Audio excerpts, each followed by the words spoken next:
Welcome to the Grazing Grass Podcast, episode 80. If you created the conditions, even if the seed bank doesn't have the seeds, nature finds a way to put those seeds there.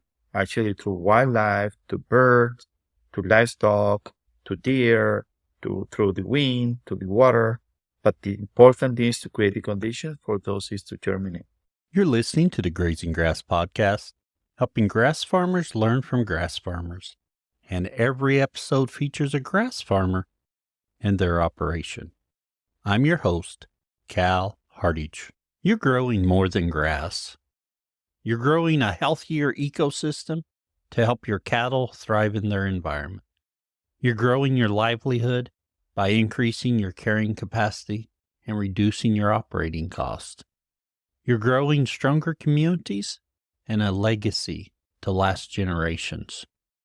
The grazing management decisions you make today impact everything from the soil beneath your feet to the community all around you. That's why the Noble Research Institute created their Essentials of Regenerative Grazing course to teach ranchers like you easy to follow techniques to quickly assess your forage production and infrastructure capacity in order to begin grazing more efficiently. Together, they can help you grow not only a healthier operation, but a legacy that lasts. Learn more on their website at noble.org/grazing. It's noble.org/grazing. Be sure and listen in the upcoming events for grazing courses coming near you. On today's episode, we have Alejandro Carrillo, who ranches in the Chihuahuan Desert. And I hope I got all those pronounced right. I tried. Alejandro did a wonderful job on the episode today. I think you'll really enjoy it. So he talks about what he's doing in a desert environment to graze cattle, holistic management, etc. It's a really good episode. I think you're going to enjoy it. 10 seconds about my farm. Not much is happening here. Things are just progressing. A little cooler, but we're supposed to have some really nice weather this weekend. I did purchase a Spanish buck, and I was able to find one not too far from me that fits in really nice from Coy family line, or Coy line of Spanish goats. I think it's going to work good on my does. Otherwise, things are going good.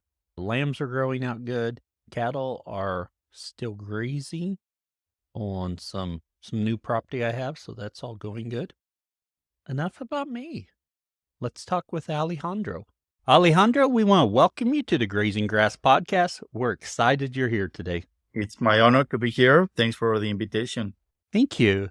Alejandro, can you tell us a little bit about yourself and your operation? Yeah, we actually have a cattle ranch operation in the Chihuahuan Desert, which if you see the Chihuahuan Desert, is a desert that actually goes 3 states in the U.S. and 4 states in Mexico, northern Mexico.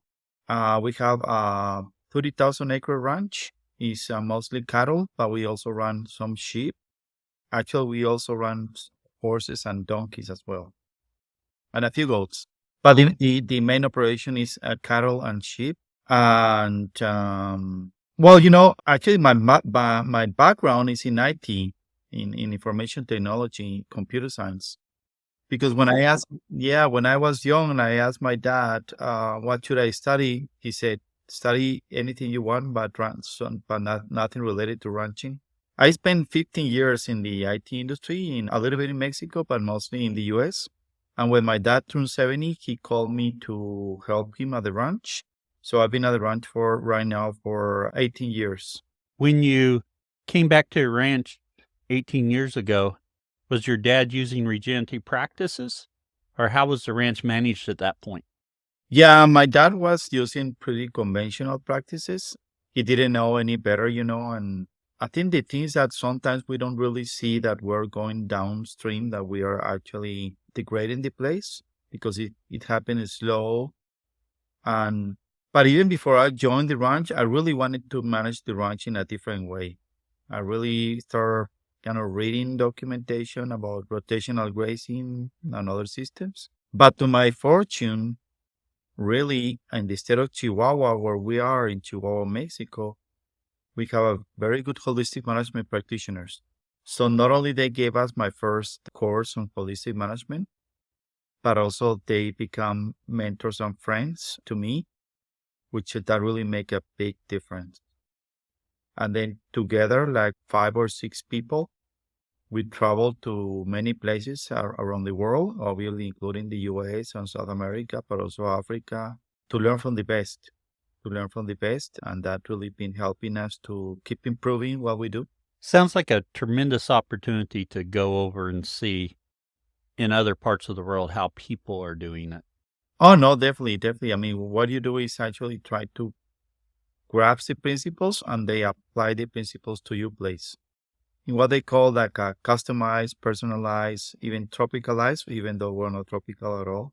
One of the challenges we have at the ranch is the low precipitation, because you need to keep aware that our ranch only gets like 8 inches, 10 inches of rain per year. This particular year where we are now is quite a challenge year because we only have got 2 inches so far. Oh, wow. Yeah. And we're almost at the end of the rainy season. But yeah, I mean, where I am at, we still can grow some grass during October, but that's pretty much it. Now, you've only gotten 2 inches this year. Have the past years been dry as well? No, the last year was a good year. I mean, we Oh, get yes. about above average. We get about 11, 12 inches. So the good thing is that the last year was a good year and we were able to grow grass that we haven't even finished yet. We probably were still 3 months of stockpile from last year, which is helping us to actually start stockpiling from next year. At this point in time, what we do is we take a look at how much grass we have grown, and then we compare that to the stocks, how many cattle we have, and then we make the adjustment whether we cull more cows or this stock, or whether we keep what we have, or maybe like last year, we kept our winners to get into more steers. So this is an important time of the year for us to make the adjustments. So the idea for us is to actually being able to carry the whole stock, the whole herd through through next year until the end of the monsoon of next year, which will be again in November. We know, yeah. For us, it's very important to actually keep the operation that is very low cost. Now, one thing before we talk a little bit more about current situation, what we need to do there. You mentioned when you came back to the ranch, you'd done some reading and then you joined a holistic, or you was able to work with some other holistic management and get some visits to some other farms. What did you come home and do first? I think what we all should do is first to educate ourselves, because we speak a different language. Reality is that if we try to help someone who hasn't been really educated or taken a formal training on holistic or any regen practices, there will be no understanding. I mean, first we need to understand what it's all about it, and then we start seeing things different, think different, see things different, and then we can actually have that common ground to have a good conversation about what can be done. So for me, it was very fortunate because there was a course on holistic management, like 5 Saturdays, that actually laid the foundation for me to understand what my mentors were trying to tell me. Would you suggest someone looking into this, getting started, finding where a course located they can go to, or there's some online courses that work out well? I think I will say the combination, because online courses are really good. Podcasts are really good. I mean, there's a bunch of information in YouTube University and so on, Yes. But also the interaction that gives you like a personal face-to-face training, in-person training, that really is invaluable. You need to have a community of regen farmers, ranchers that will support each other. And that way we're gonna make much more advanced, much more progress. Yeah, that having having that network so valuable. Now, once you went through the course, what did you all do on the ranch to do it differently? Back at the ranch, well, I have a lot of questions and a lot of excitement, to try different things. And then what is today my friend Jesus and Elko Blanco, who was a certified instructor, they went to my ranch, they take a look at the ranch, and they suggested ways to develop the water, to develop the fence. And also there's another very important factor, which is the genetics. Because the genetics that you have on a conventional management are very selective. Like our genetics that actually are like you have a small group here, another small group there, another small group there. And now you're trying to get all those groups of cattle together into a bit more competitive environment, like more competition. Obviously, you're going to be moving those cattle as often as needed to keep the herd in a good state. But you have to really have the cattle, or you have to start selecting and calling for what you want. So the cattle should really be able to help you regenerate the land. What kind of cattle did your dad have at your ranch? We used to have Hereford cattle. Then a lot of people start moving to more continental, like a Charolais. And then when things were not working because we were degrading the land, then we start putting Brahma because we thought it was a problem of the breed.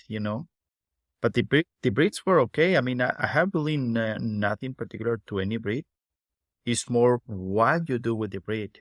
Because nowadays we have more difference within a breed than a crossbreed. In our dry, high elevation environment, English breeds work well.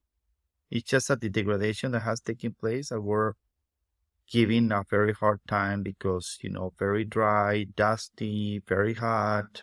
But I think we can bring back most of the English breeds that we used to have. Is that the direction you continued, was mainly with English breeds? Yeah, because, I feel that you need to have something that you enjoy having.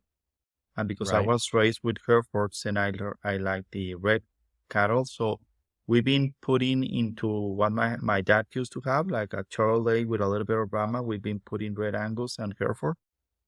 So we got a bit of a mix right now, but we're heading to the right direction. Very good. And I know when you say, well, you were raised with Herefords, I hear it all the time. Lester said it in his philosophy that the color doesn't matter when they're hanging on the rail, but you go sell animals in our market and black animals are preferred and people are going that direction and stuff. Color doesn't matter, but I get, just me personally, I get tons of aesthetic value from my red cows, or I do like a little spotted in there because I grew up on a dairy and I just can't get away from a little bit of color out there I enjoy. And it's hard to, you don't want that affecting your bottom line. You want to be profitable without that, but that's a consideration for me. I stay away from black cows because I just don't enjoy them as much. Well, I think we're on the same page. Nothing against black cattle. I mean, there's great black cattle, great Oh yeah. red. But I think you really need to be pleased about what you're seeing in your property. And yeah, I mean, I agree with you. I mean, the color has nothing to do with the quality or the nutrient density of the beef or the meat that you're eating. But you just want to be pleased with what you're seeing. Yes. Yeah. Now you had the course, they came out there. What was the biggest challenge as you moved forward on your journey from conventional to more regenerative? There was so much bare ground when I joined the ranch. I mean, let me tell you, we actually had that ranch for 45 years. 45 years. And we bought a good ranch. We degraded the ranch pretty bad. I mean, Oh, we yes. bought a ranch that used to have grasslands and then nothing, like just bare ground and a bunch of mesquite and woody encroachment of woody plants. Why the encroachment of woody plants? Because nature always trying to cover the soil with something. So if we get rid of the grasses, nature's gonna start sending something to cover like all kind of woody plants and also noxious weeds.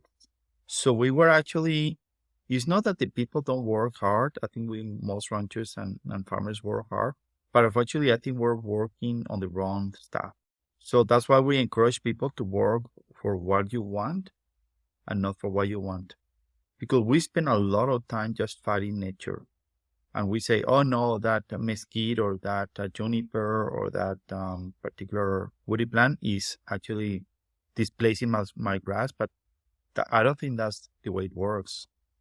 I think nature always sends something customized to your management. So we say, no, I don't like that. Well, we need to change the management.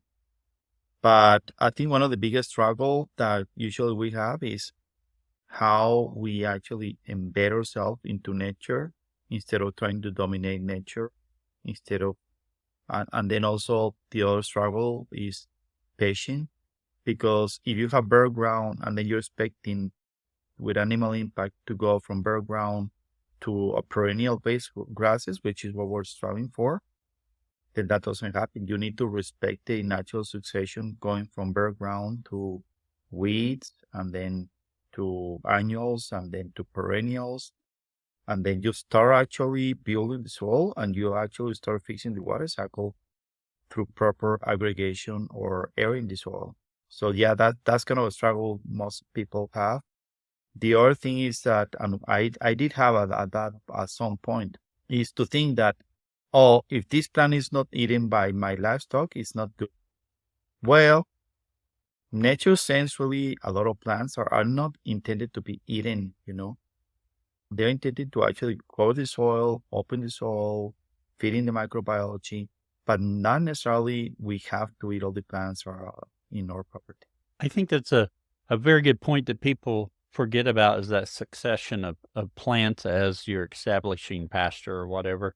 And that some of the plants, I've got a pasture place that the Cerisa lespedeza has gone crazy this year, and that's just management on my part. I did two things that really contributed to the Cerisa going crazy this year.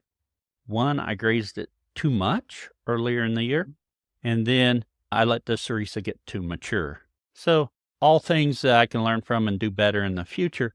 But that Cerisa was just, it took over because it was protecting the ground from the abuse I was causing there for a little bit. Yeah, and we have places where it just the response for more intentional animal grazing. And when I say intentional is you have a large pasture or paddock and then you split it in two, then you have two large paddocks, which is still very marginal animal impact. So what we're trying to recommend the ranchers, farmers, is better for you to go and take a look at the pest areas and then try to actually take a piece of that good area and then do more animal impact, more strong animal impact in such a way that let's say that you decided to move every day for at least 7 days to do your test. Then those daily moves are going to have enough animal impact to make a difference, to actually grow more weeds. And there are some places that we just grow a lot of weeds. It's part of the whole natural succession, and we tell people you're on the right direction. It's bad when you have bare ground and you're not growing weeds. I don't think that's a good sign. Oh, yeah, yeah. Now, when you talk about rotating or moving your cows, what kind of target are you looking at? A once a day move? Are you looking at a certain poundage per acre? What's some of your thought pattern on deciding how much area you're giving and how soon you're moving them? Yeah, well, yeah, as you mentioned, people have to make a decision of how often they want to move. We started with once a week and then every 3 days. And then I called one of my friends on the network and say, do you really see a difference? Because he was already moving once a day. And I asked him, do you really see a difference between moving once a day and every 2 days? And he said me, oh yeah, big time. Okay, let's go and go once a day move. See, the more frequent you move your herd, your livestock, the better the diet, because you're preventing those peaks, ups and downs. So it's a more consistent. And it's been a couple of years that we're moving twice a day, in the morning and in the afternoon. Now, you ask also the question about how many pounds per acre, right? Yes. Well, that really depends because we always trying to size the paddock in a 12-hour period, because we're moving twice a day in a 12-hour period. So we say, okay, we have, let's say in my case, we have 500 cows. How much do I need for 500 cows? And that will depend really on the time of the year you are, whether it rained or it did not rain, and where you are, where you are actually in the transition. Because when we were explaining about the natural succession, that doesn't mean that all the ranch is weeds or all the ranch is annuals or all the ranch is perennials. It could be a paddock that half of the paddock is perennials and half of the paddock is annuals. So by observing, you say, okay, I need to split it in two. Let's say that you need to split that paddock in two, and then that will be enough for 12 hours each one. But it really depends on that particular case, that particular example really depends how many of the grasses you have are perennials with some green and some, how many are annuals. So it actually becomes like the art of grazing more than the science, because if you're in a drought, then you will open up. You will open up because you will not have much green. See, cows really need to have some green, because in our particular case, we don't supplement, and then we are very beginning to detecting that green, saying, okay, if there's plenty of green, like in the growing season, yeah, we can go to 300,000 pounds per acre. But if that same paddock is in winter, then we may lower to 100,000 pounds per acre. Or if that same paddock is near the range, but it hasn't rained and it's dry, then we can even get to 50,000 pounds per acre. So it's really that flexibility that we need to build in our systems, because we're dealing with nature and there's so many variables, and I cannot say to people, this is the formula, this is the prescription. They really need to observe. Then actually they could play with the time or the size and then make the decision almost like right on the spot. In our particular system or approach is that we actually change the size of the paddock. I mean, that is the building flexibility we have, because some people say, okay, move faster, move slower. No, we don't play with the variable time. We play with the variables like size, area. Oh, yeah. Yeah, so that actually is the one determining what is the correct conditions for that paddock at that time of the year and whether it rain or not rain. But the ones that give us the feedback every day or twice a day are the cows.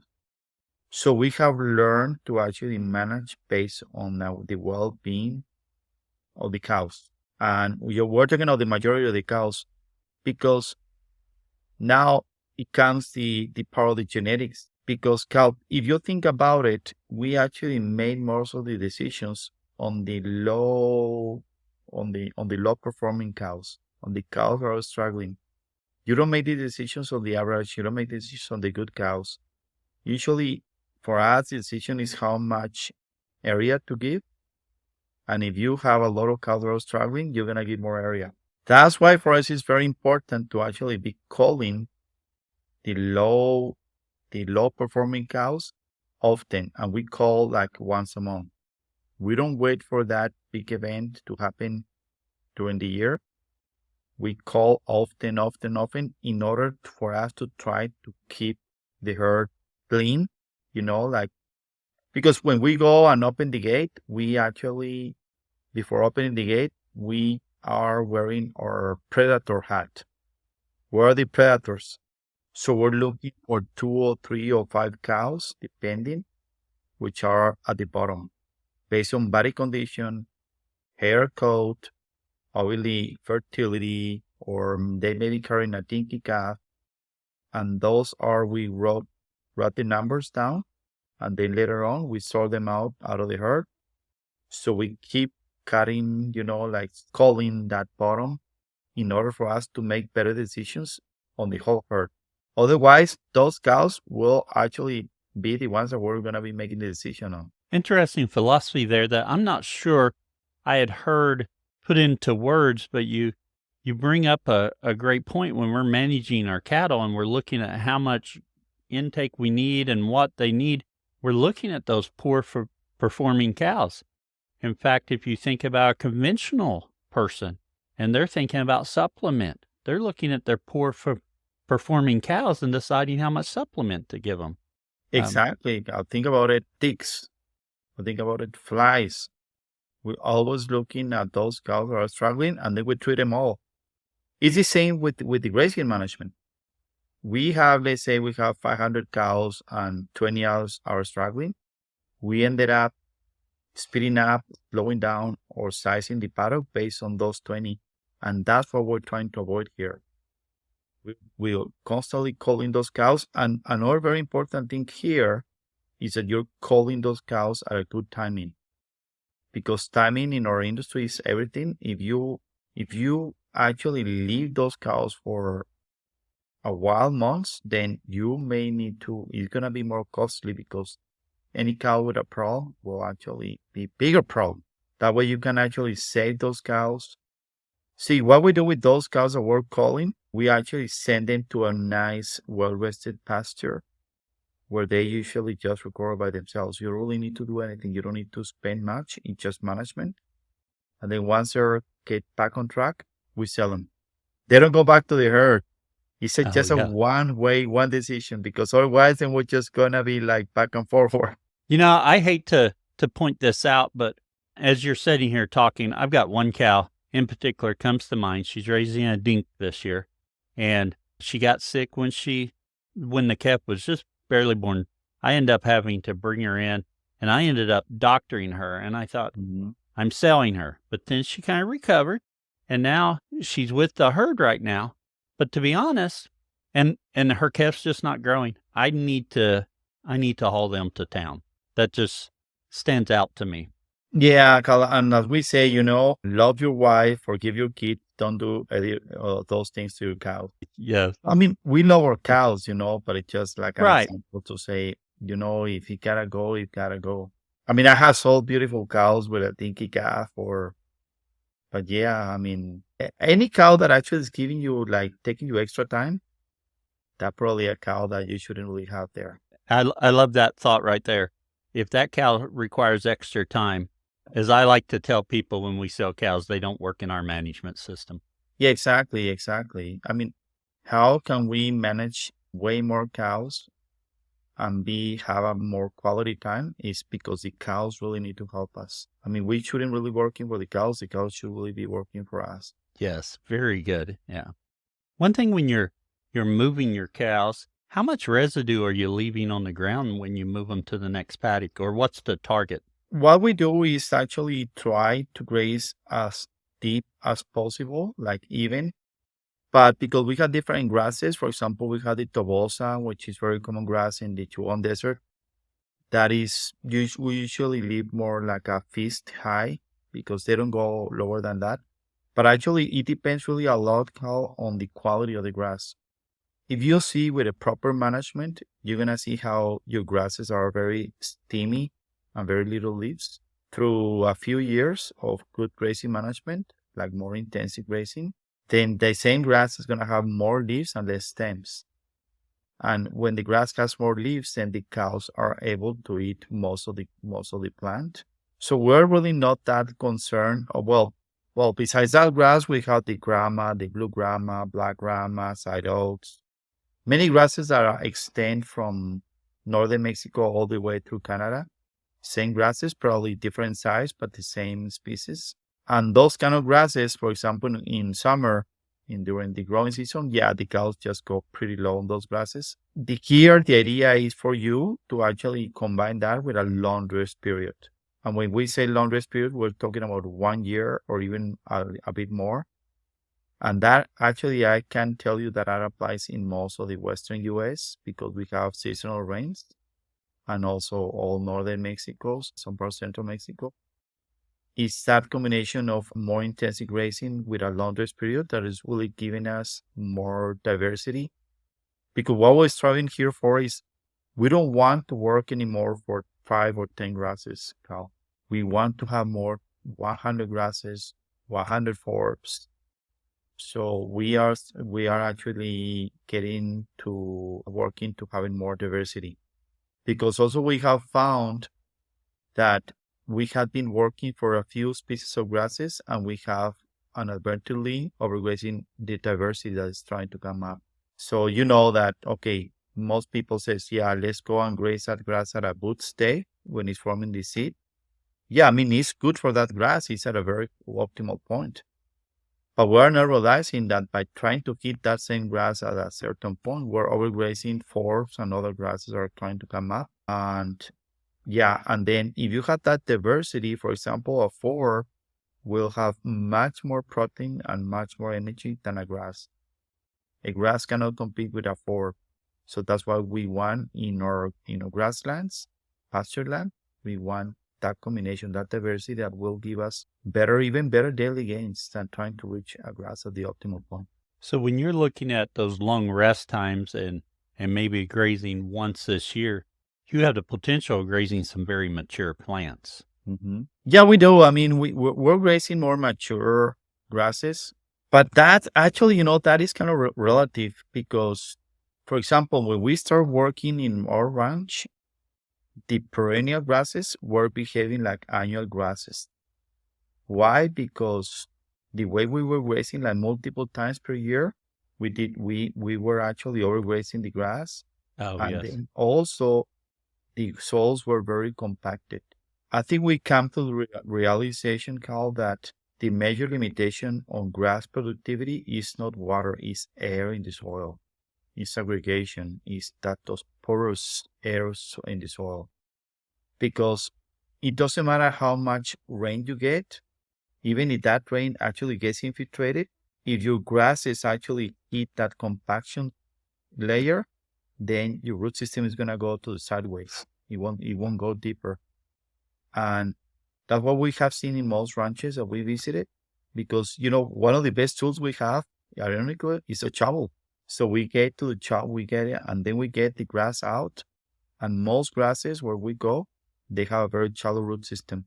So perennial grasses that are supposed to have a very deep root system, they have a shallow root system because of compaction. So what will it help us with compaction? Well, a more intensive grazing combined with a long rest period. So that same grass that only used to be green like 4 months, now we're able to have green grasses year round. And you may say, yeah, but in Mexico it's a bit warmer. Well, the same I'm experiencing. For example, Gabe Brown in North Dakota is experiencing with a lot of snow. So I'm not saying that the grass is gonna be like flash full green, but we have a little bit of green at the bottom, and that is enough for the cows to take that rough material you're talking about because they have green on the grass. When we don't have green on the grass, we have a couple of problems. First, we have to supplement. Second, we're not doing a photosynthesis. And the only way to open the soils, to get more air in the soil, is through the process of photosynthesis, because photosynthesis is going to be feeding what we call the microherd. And that microherd, specifically the mycorrhizal fungi, is the one creating the aggregates, which in between them, that's where we're going to create the air in the soil that would allow us to actually infiltrate more water and retain the water where the plant can use it. So it's this whole cycle of life that we're trying to promote. Oh, yes. Yeah. Moving just a little bit from that, but along the same subject, you also have sheep. Are you managing your sheep and cattle the same way? Fortunately not. I would love to do a better job on my sheep because the plan for the sheep is that they go wherever they want to go. We only move like on blocks or sections. The cattle, saddle horses, mares, and a few donkeys, they are on the same paddock, on the same small pastures, same paddock. Oh, yeah. And the donkeys go, I have a shepherd and guard dogs. The sheep goes nearby. So we have like 3 corrals across the ranch and 3 houses. And then the shepherd and the sheep, when we move the cows to the new section, then the shepherd and the sheep go to the next corral. But they could be grazing in front, on the back, or around. So we try to keep the sheep nearby the livestock. Now, the other thing that I now talking about the mob, mob of horses, cattle, and donkeys. Why do we have the donkeys? Because we have 20 donkeys. And we're trying to get to the 10% of donkeys total. Because, if we believe that what we're doing is mimicking nature, why are we actually trying to do everything with just cows? Nature doesn't have just one grazing animal. And the beautiful thing about the donkeys is that they actually gonna take a very low quality, like stems and these oxidized grasses, and convert that into manure and urine and things like that. So the donkeys are actually allowing us or cows to be more selective because I can tell the donkeys are non-selective. And that's really helping us to do a better job, a more even grazing. And, think about the donkeys. If I were going to start regenerating my place because it was in such a bad shape, I would use probably mostly donkeys because the donkeys are kind of open up a better plan of nutrition for the more selective like cattle or sheep. I've heard the conversation about diversity in plants, diversity in your livestock too, because, we're not wanting a monoculture anywhere. But to be honest, you're the first person I've talked to that's talked about that aspect of the donkeys. I could see how that could be beneficial where their intake's a little bit rougher. Yeah, it's definitely because it's gonna take, at least where I am in a more arid environment, it's gonna take years to convert that, for example, that tobosa grass, that it will be quite oxidized, a lot of stems, not many leaves, shallow root system, into a nice yellow, full of leaves, no stems, deep-rooted grass. It takes years. So trying to go from that point of a grass that is sick, thirsty, and almost in a survival mode to a thriving grass with just cows, oh my God, we're gonna struggle a little bit. And that's why the donkeys just come into play. I mean, it could be horses, core forces as well. It's that the evolution of horses and donkeys had been quite different. And the way we've been treating horses, actually, I mean, probably putting aside the Mustangs, right?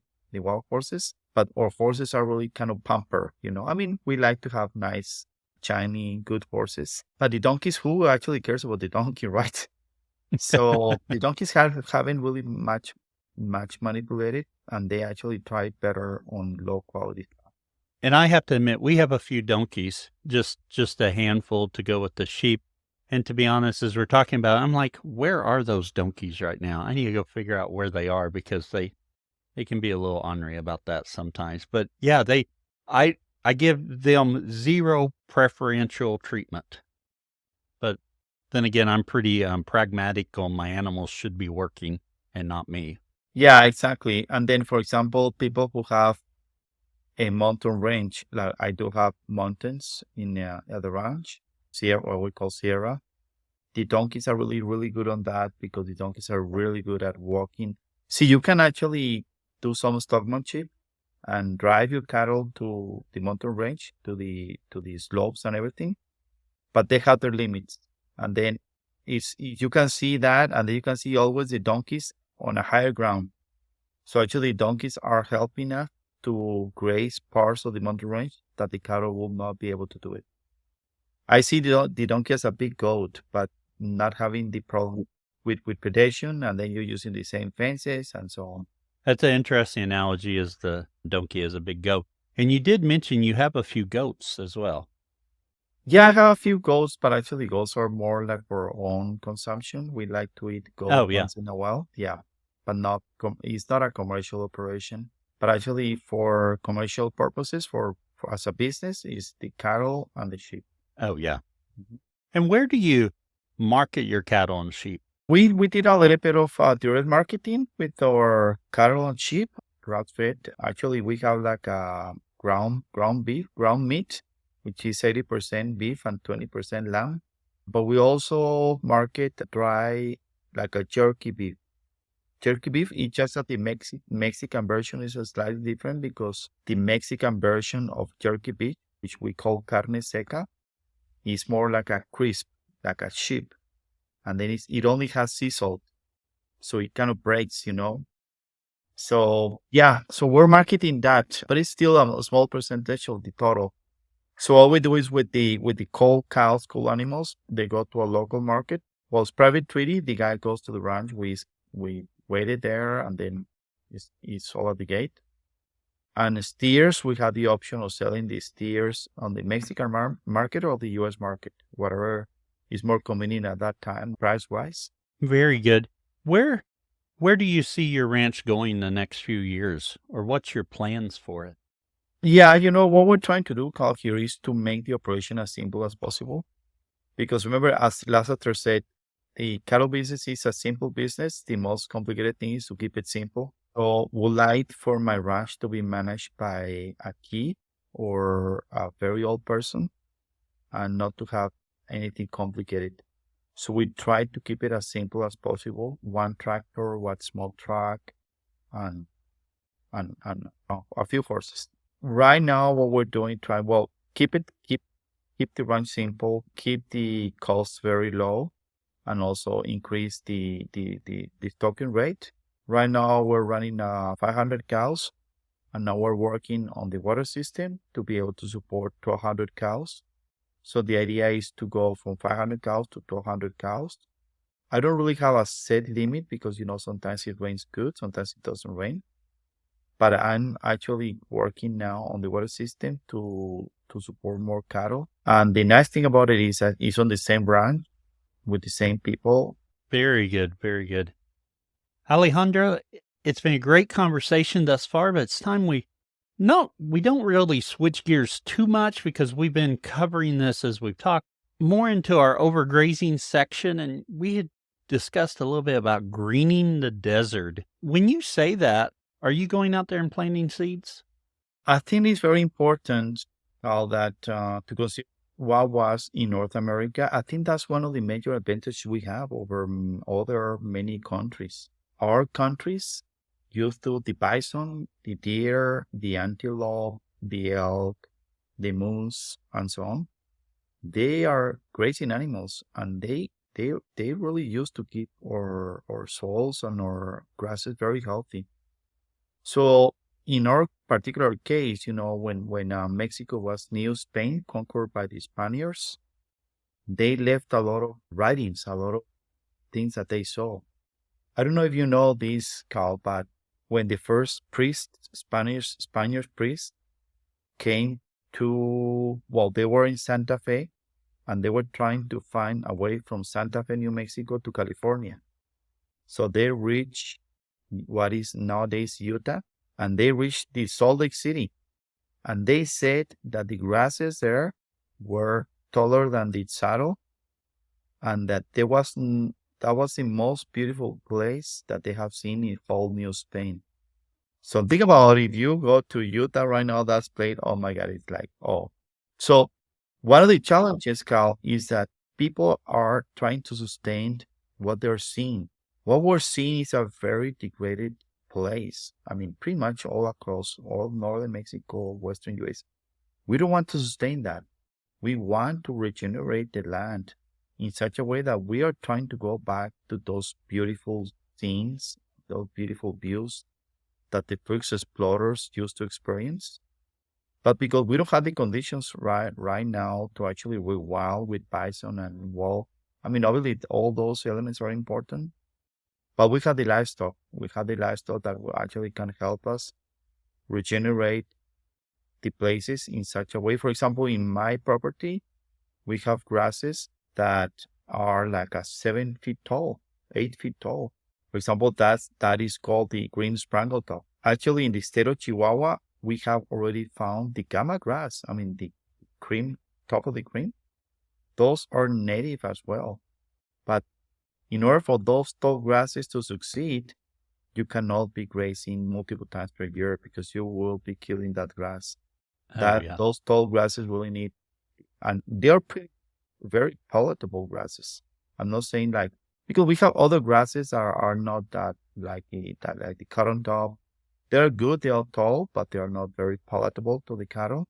But the grass that I'm telling you, like the green sprangletop and the gamma grass, those are really excellent grasses, but they need a full year of rice. And that's why it's so important, the laundry period. And if you go to the literature of those grasses, the readings of those grasses, they're gonna say those grasses needs at least 20 inches. Well, we can grow those grasses with just 6 inches. So it's all about the what you do with the soil. That soil will actually be able to absorb more water, more effective rainfall as defined by balance every. Because there was a study done in Colorado and as well in Chihuahua where we only filtrated like 30 to 40% of the rain. Think about it. If I'm in a 10-inch precipitation area, I'm only getting about 4 inches effectively. My God, that's one of the Okay. reasons why we can really never get out of the drought because we have a shallow root system, grasses are struggling, and then a very ineffective rainfall. And as you start to get that progression where you're starting to get more grasses in, are you seeing that same progression on the desert where you're getting the forbs and the weeds come up before you're getting some of these more desirable species? Definitely, I mean, something is happening at different times or different parts of the ranch. So historically, we have very good grasses, and the seed bank in most places is still there. That's why you have that hard pan on the top of bare ground because nature is trying to protect the seed bank. That's why it's good to have the hard pan. When you're not managing well, I'm glad that we have the hard pan because that's storing the seeds. If you're talking about land that was previously farmed, it's going to be a bit more challenging. But if that land, the only thing that they have had is only overgrazing, then the seed bank is going to be there. But more important than that, having the seed bank, Cal, is actually to create the conditions for the grasses to germinate. Because it doesn't matter if you go right now to my ranch and collect those seeds from the tall grasses and then put it into your property. If you don't have created the conditions, they will not germinate. But if you created the conditions, even if the seed bank doesn't have the seeds, nature finds a way to put those seeds there. Actually, through wildlife, to birds, to livestock, to deer, through the wind, to the water. But the important thing is to create the conditions for those seeds to germinate. And what are those conditions that you're creating for it to germinate? Yeah, the conditions we create is, first of all, it's very important to extend the green season for the grasses, like to see what our soils are lacking is biology. It's pretty much that biology, like life above and below ground. And is, let's say, put an example, it could be sheep or donkey, but let's say that is the cow that is bringing that biology through the manure, to the urine, to the saliva, even the act of breathing, to the hooves that is actually feeding that soil. So that soil is going to be actually saying, oh, great, now we have more biology, and then we can grow better grasses, and the grasses are going to feed the microbiology, and that will actually start fixing the water cycle. See, because everything goes around water cycle. How many dung beetles you have? Well, let's say that you don't kill the dung beetles, right, with ivermectin. How many dung beetles you have? Well, that depends obviously on a warm season, but also on the moisture in the soil. I mean, same deal for termites. All the different elements are helping us regenerate because it's not only livestock, it's also the insects that are going to line up with us and help us regenerate the place. Very good. Alejandro, thank you. We really appreciate the conversation, but it's time we go ahead and move on to our famous 4 questions we ask of all of our guests. Our very first question, what is your favorite grazing grass related book or resource? Oh, that's a great question. There are many states in the US and also in Mexico. They come out like these conservation districts, or even at the state level, they come out with these different grasses per state. Those are my favorite ones, because I cannot look at it. Obviously, we have also applications here to identify the grasses, but I learned from those books a lot, and that's what I've been actually reading about. But it's actually specific to each location and whether Oh, or yes. not the state or the district have already come out with that booklet, that you can actually refer to. Very good. Yes, excellent resource. Our second question, what is your favorite tool for the farm? My favorite tool for the farm, well, is the horse. For us, it's the horse because, see, I told you, Cal, that we move twice a day. So the Yes. mornings we move, we do it on horse, and the afternoon we do it on foot. So you actually see different things from the horse and on foot. You can actually identify different cows that are struggling by actually going on foot or going on horse. And not actually, horse actually help us to monitor what is next. We go, and let's say we go to a pasture that is divided into multiple paddocks, and then we determine by riding our horses how we're gonna divide that pasture based on what we see. And well, the second tool that I love is the shovel.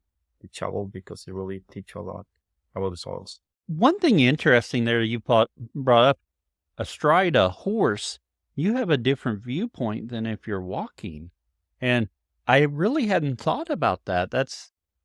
It's a different vantage point that really gives you a nice overall view of it.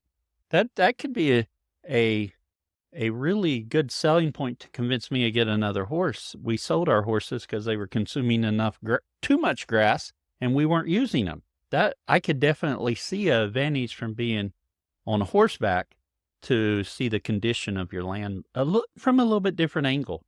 Yeah, Carl, obviously we are into the mid-sized to large properties where, I mean, we're lazy. We don't like to walk that much. Yeah. So yeah, the horses really give you that easy going, like getting a lot of ground cover and then you're making the minimal effort. Alejandro, our third question is, what would you tell someone just getting started? For the people who are starting, I would recommend a couple of things. First, to educate themselves. See, one of the things why we really didn't make much progress, like let's say 10 years ago, 20 years ago, is because we did not have the tools we have to share, like all the social media, Facebook and Oh, yeah. and Instagram and YouTube, and so many information that is out there. All these, like today, this beautiful tool that you're using.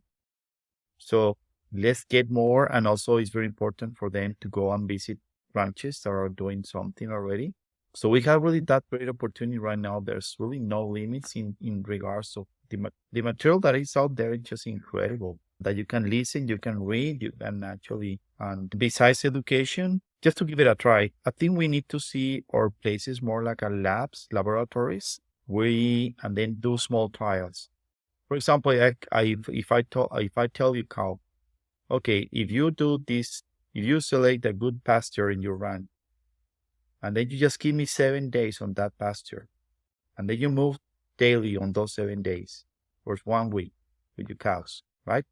So at the time that you're only giving them 24 hours of feed, then you automatically are getting more intensive grazing, right?